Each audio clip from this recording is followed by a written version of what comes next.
ఏపీలో ఎన్నికలు దగ్గర పడుతున్న కొద్దీ పొలిటికల్ ఈక్వేషన్స్ మారిపోతున్నాయి. నాళ్ళు పొత్తులపై పెద్దగా స్పందించిన టీడీపీ బీజేపీ ఏకంగా ఢిల్లీలో కీ మీటింగ్ నిర్వహించింది. రాత్రి పొద్దుపోయిన తర్వాత జరిగిన సమావేశంలో అమిత్ షా, నడ్డా, చంద్రబాబు తాజా పరిస్థితులపై చర్చించారు.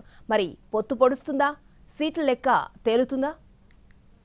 ఎన్నికలు సమీపిస్తూ ఉండడంతో రాజకీయాలు ఆసక్తికరంగా మారాయి. ఢిల్లీ పర్యటనకు వెళ్లిన టీడీపీ అధినేత చంద్రబాబు నాయుడు, బీజేపీ జాతీయ అధ్యక్షుడు జేపీ నడ్డా, బీజేపీ అగ్రనేత అమిత్ షాతో సమావేశమయ్యారు. రాత్రి 11 గంటలు దాటిన తర్వాత అమిత్ షా నివాసానికి వెళ్లారు చంద్రబాబు. తాజా రాజకీయ పరిస్థితులపై చర్చించారు. సుమారు గంట పాటు చర్చలు జరిగాయి. అయితే వీరిద్దరి సమావేశం ముగియడానికి 10 నిమిషాల ముందే అమిత్ షా ఇంటి నుంచి వెళ్లిపోయారు జేపీ నడ్డా.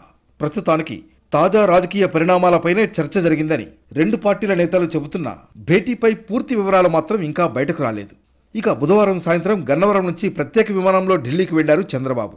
అక్కడ ఎంపీ గల్లా జయదేవ్ ఇంటికి వెళ్లారు. టీడీపీ ఎంపీలతో భేటీ అయ్యారు. పలు కీలకాంశాలపై చర్చించారు.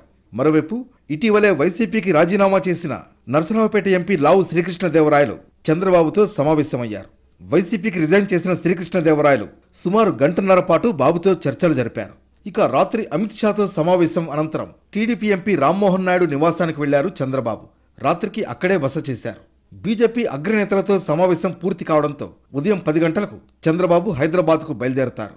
ఈసారి ఎన్నికలు ప్రతిపక్ష పార్టీకి డూ ఆర్ డైగా మారాయి. దీంతో సీట్లు పొత్తుల విషయంలో టీడీపీ ఎలా ముందుకు వెళుతుందా అన్నది రాజకీయ వర్గాల్లో హాట్ టాపిక్.